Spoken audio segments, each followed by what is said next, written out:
Well, we have a great episode today because we have some exclusive information that I'm not really supposed to have, but I'm going to tell you guys about anyways, in regards to the Toyota Tacoma and the Toyota 4Runner, and more specifically, the next generation 4Runner and Tacoma. Before we get in this video though, as always, if you want to save time and money the next time you purchase a car, link to my car buying guide in the description down below. And then if you want to see more videos just like this, then I recommend you subscribe because I post content every single day. Let's get into it.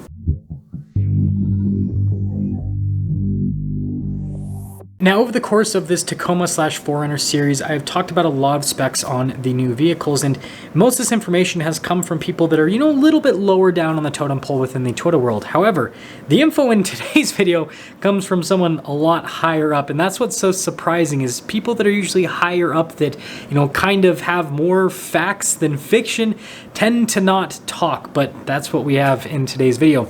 So the first big piece of news is that we have powertrain confirmation. So Toyota is going to take the same approach with the 4Runner and Tacoma as what they did with the Tundra and Sequoia. So the 4Runner is going to have a hybrid powertrain only.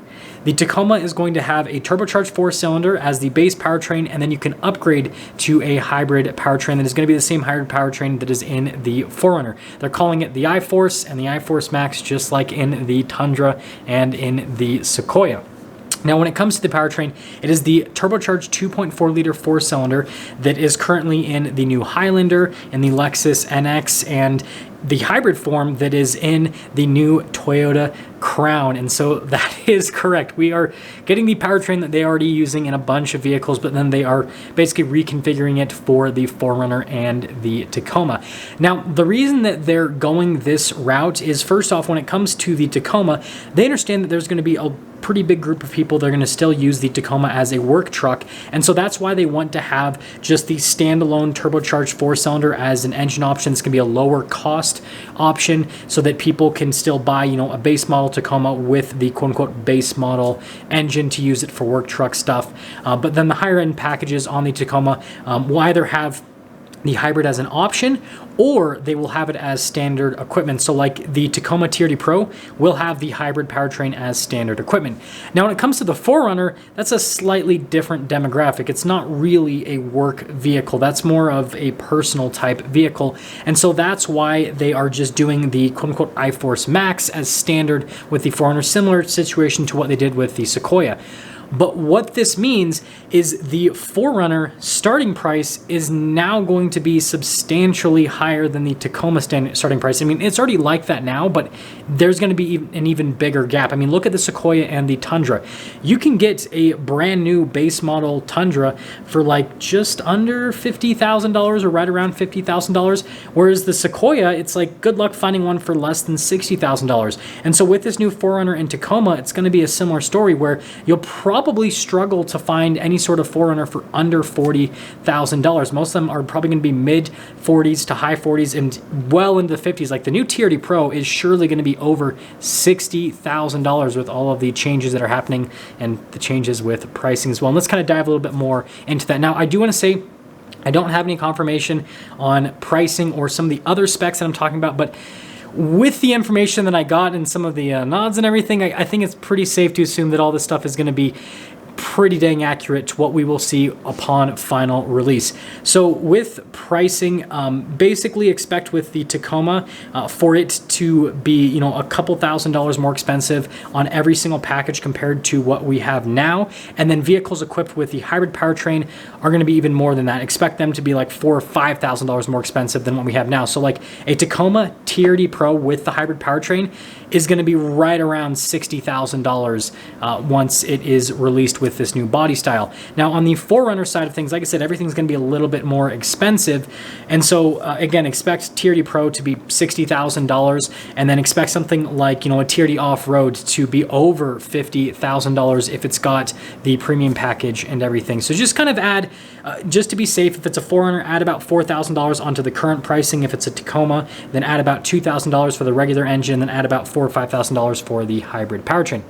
Now moving on from that to the rest of the specs, well, still going to be body on frame with both of the vehicles, still going to have solid rear axles, still going to have independent front suspension as well. And then, when it comes to styling, this is where I got kind of a pretty big nod. Basically, a lot of the renders that we are seeing are not perfect, but they're pretty accurate in terms of what the vehicles are going to look like.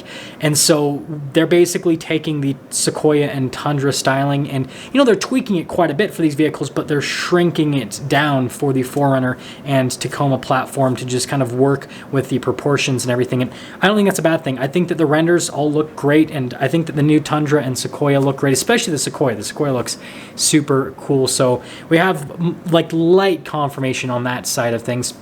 And then when it comes to the interior, this was another thing where it's more light confirmation, where yes, it is going to adopt a similar style of interior to the Sequoia and to the Tundra as well. And so we're going to get, kind of like the cool camo print in the seats within certain packages on both of the vehicles, especially like the Tier D Pro models. You're going to be able to get the new cool red interior with the Tier D Pro models, digital gauge cluster, bigger infotainment system, but just understand that with the lower down packages on the Tacoma, you'll still get like a part analog gauge cluster, also part digital. Now with the 4Runner, this is actually still up in the air. It sounds like the digital gauge cluster is going to be in almost every single model, but there's a chance that something like an SR5 might still have a half analog, half digital gauge cluster. But again, I got as much info as I could manage. And so, yeah, I think this is pretty exciting that, we kind of have, again, we've got full confirmation on the powertrains at this point. So, yeah, turbocharged 2.4 liter 4-cylinder, and you're going to have a hybrid powertrain, well, standard in the 4Runner and then available with the Tacoma. I want you guys to let me know what you think about this new info, and if you would purchase the new Tacoma or 4Runner, considering the fact that they are going towards the whole hybrid side of things and then also towards the turbocharged side of things. I know that this is probably going to be pretty controversial, but I mean, if you look at it purely from a spec perspective, both of the vehicles are going to get better fuel economy compared to what they get now, because that turbocharged 4-cylinder is way more economical than the 3.5 V6 in the Tacoma and the 4-liter V6 in the 4Runner. And then on top of that, they're just simply going to have more power.